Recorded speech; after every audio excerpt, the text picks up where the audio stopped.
भगवद्गण प्रदाता नित्यानंद रविन्द्र कलेवर कृष्ण कृपा मूर्ति ओम विष्णुपाद अष्टोत्तर शत श्रीमद भक्ति कमल श्री कृष्ण गुरु भाई रातुचंद वंदना करी।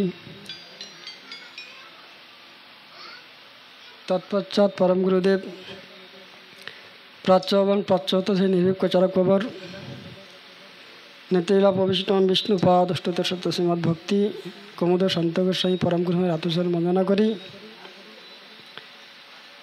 जययुक्त सहपार्षद सहपरिकर बहुपात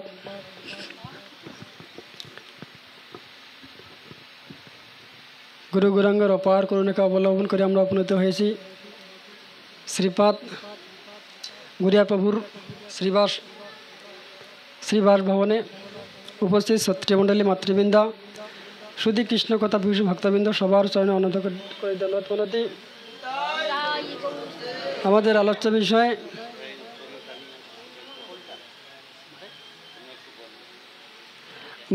আমাদের আলোচ্য বিষয় नाम संकीर्तन और वैष्णव सेवा और साधु संग।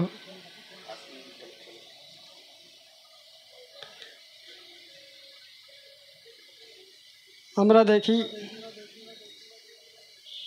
যে আমরা অনেক কিছু করে থাকি, আমাদের কর্মক্ষেত্রে অনেক কিছু করা লাগে, কিন্তু যেটা ভগবানের কর্ম, যেটা শাস্ত্র ভগবান যেটা করতে বলেছে সেটা আমরা করি না। আমরা গীতায় দেখি কর্ম অকর্ম বিকর্ম অনেক প্রকার কর্ম আছে, আমরা কোন কর্ম করব? কেউ কেউ বলছে যে পিতামাতার সেবা সেবা এটাই হচ্ছে কর্ম, এটাই আসল কর্ম। কেউ বলছেন যে না, খাওয়া দাওয়া ভর্তি করো, যাবৎ জীবেত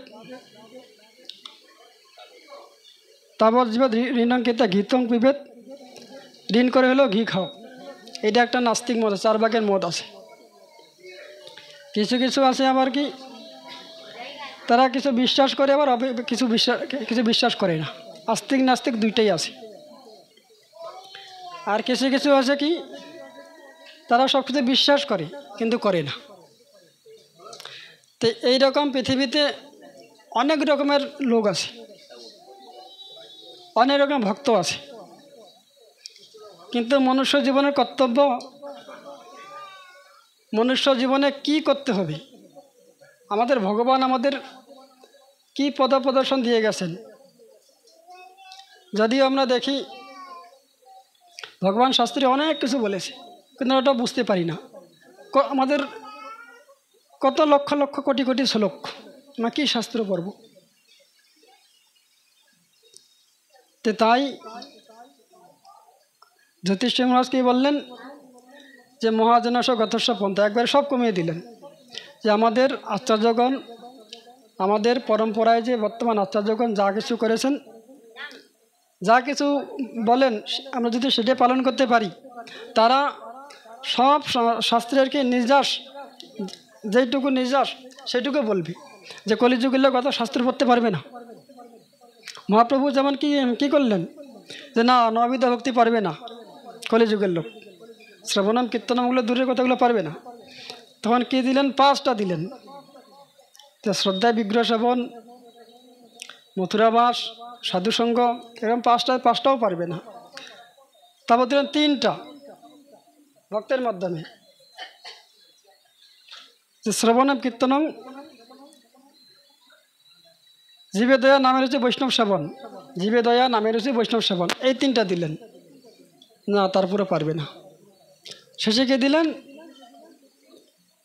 যে তোমার শুধু তোমরা শুধু কী করবে? নাম করবে। ইহা হইতে সর্বসিদ্ধ হইবে সবার, সর্বক্ষণ বলাইতে বিধি নাই আর। তো এত সহজ করে মহাপ্রভু দিয়ে গেলেন। এইটা আমাদের কি মহাপ্রভু কলিযুগে মহাপ্রভু যা দিয়ে গেছেন, এইটা আমাদের মানতে হবে। যে হরে কৃষ্ণ কৃষ্ণ কৃষ্ণ হরে হরে, হরে রাম রাম রাম হরে হরে। সে যতই বাহাদুরি করুক, যে অন্য নাম আছে, অন্য নাম নিলে মহাপ্রভু কলিযুগে হচ্ছে পাবন অবতারী।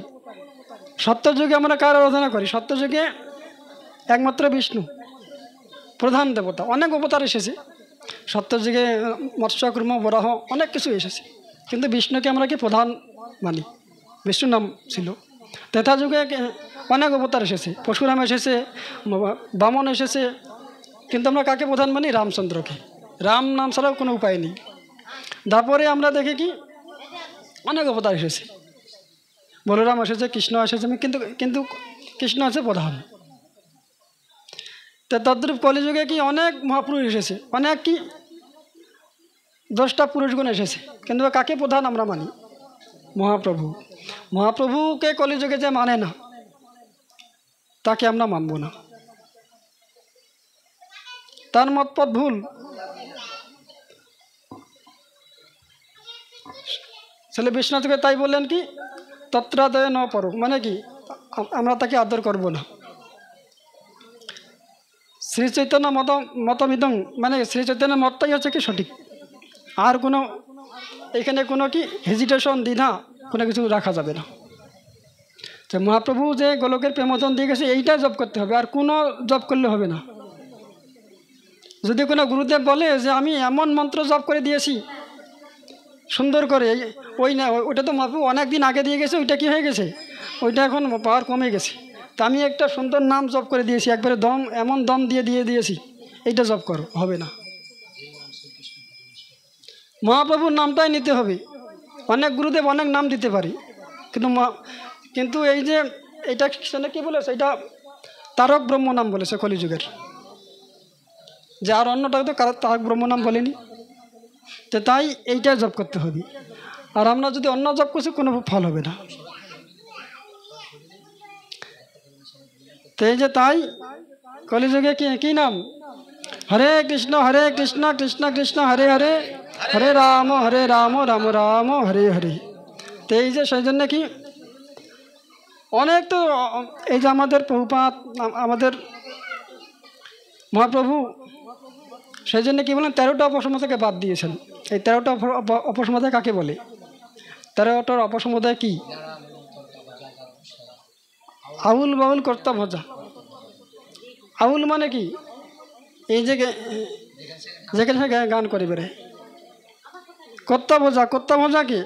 গুরুদেবকে কি বলে যে গুরুদেবই হচ্ছে কি ভগবান। কিন্তু আমাদের বৈষ্ণবগণ কি বলছে? গুরুদেব ভগবান। কিন্তু আমরা গুরুবৈষ্ণবে কী বলি? সাক্ষাৎ হরিত্বেন, সাক্ষাৎ হরি, তিনি সাক্ষাৎ হরি। কিন্তু পরে কি বললেন? কিন্তু প্রভু যে প্রিয় অবতার, কিন্তু কি তিনি প্রভুর প্রিয় পার্ষদ,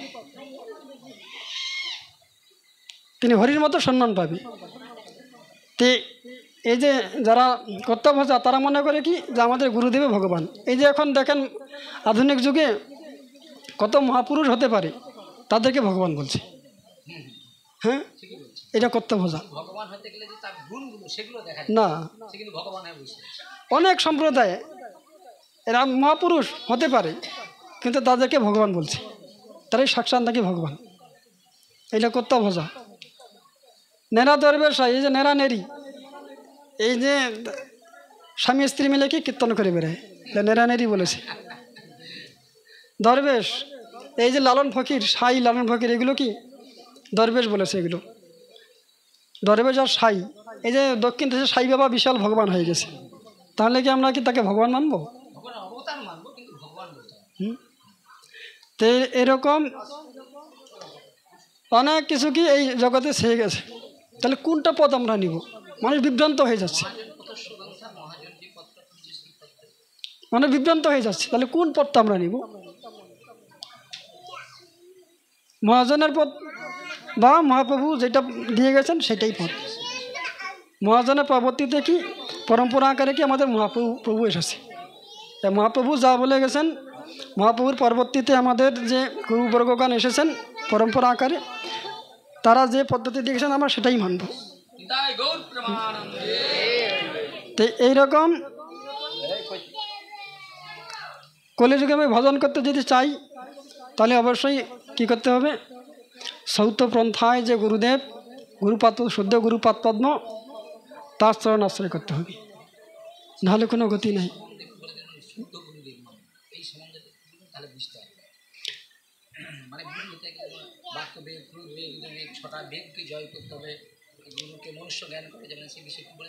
তো এইরকম তাহলে শুদ্ধ গুরুদেব কি বস্তু, যে আমাদের পার করে নিয়ে যাবে। যেমন আমরা যদি একটা আশ্রয় না নিই, শাস্ত্রে কি বলছেন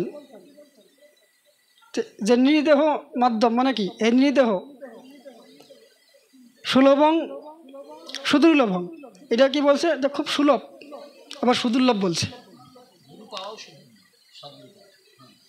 নির্দেহ সুলভং সুদুর্লভং, সুলভং সুদুর্লভং কেন বললেন? যে কেউ যদি শুদ্ধ গুরুদেব যদি আনুগত্য ভজন করে তাহলে সেটা কি খুবই সুলভ, খুবই সুলভ। আর যদি একটু যদি কি এই গুরু পদসা না করে তাহলে কি সুদুর্লভ। তার যে এটা অতিক্রম করতে পারবে, যে ভবসাগর যে অতিক্রম, ওইটা সুদুর্লভ, কখনো কশ্মিনে গেলে সম্ভব না। ময়ানুকূলেন, শাস্ত্র শ্লোকটাতে বলতেছে ময়ানুকূলেন, যদি কি এই যে আমরা অনুকূল গুরুদেবের আনুগত্য যদি ভজন করতে না পারি, ময়ানুকূলেন ভবাব্দিম, যদি আমরা কি তাহলে কি বলছে শেষে কি বললেন যে সব আত্মহা, এই যে মানুষ কি করে আত্মহত্যা করে, যে কেউ গলায় ফাঁস লাগে, কেউ কি টেনে কেটে, কেউ বিষ খায়, তো এইরকম আমরা করি, তাকে আত্মঘাতী বলি। কিন্তু আমাদের শাস্ত্র কি বলছে, শ্রীমদ্ ভাগবতম কি বলছে, যে মনুষ্য জন্ম পেয়ে যে গুরুদেবের আনুগত্যে ভজন না করবে তাকেই আত্মঘাতী বলেছে, স্ব আত্মহা। তো তাই শুদ্ধ গুরুদেব কি বস্তু, যে কেউ যদি শুদ্ধ গুরুদেব আশ্রয় গ্রহণ না করে তাহলে কি বললেন যে তার ভবসাগর পার হতে পারবে। কিন্তু শুদ্ধ গুরুদেব কি জিনিস, আমরা কীর্তনে গাই যে জয় জয় শ্রী গুরু প্রেম কল্পতরু অদ্ভুত জাগ প্রকাশ। কি বললেন যে গুরুদেব হচ্ছে অদ্ভুত প্রকাশ, গুরুদেব হচ্ছে বাঞ্ছা কল্পতরু, গুরুদেবের কাছে আপনি যা চাইবেন তাই পাবেন। তো এখন তো বাজারে অনেক গুরুদেব ছেয়ে গেছে, বাজারে অনেক গুরুদেব। আমার তাই পদ্মপুরাণে আমাদের শিবজি মহারাজ সাবধান করে দিচ্ছে যে গুরুদেব কি বস্তু। যে একদিন ভবানী বলছেন, মা ভবানী, যে প্রভু এই যে জগতে তো অনেক গুরুদেব, এই গুরুদেবকে সবাইকে পার করে নিয়ে যেতে পারবে?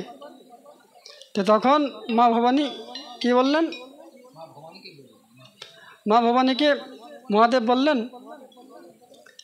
যে গুরুব বহুব শান্তি, বহু গুরুদেব আছে, শিষ্য বিত্তপহারক, শিষ্যের কি অনেক ধনবান শিষ্য।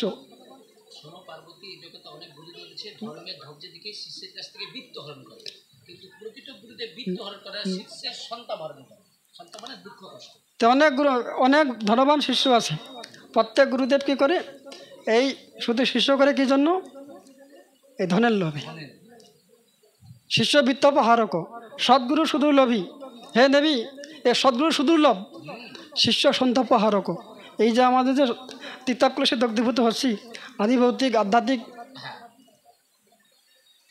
আদি দৈবিক, এইটা তিনটা ক্লেশে, এই যে তিতাব ক্লেশে দগ্ধীভূত হচ্ছি, এই ক্লেশ থেকে পরিত্রাণ করার জন্য গুরুদেব খুব দুর্লভ,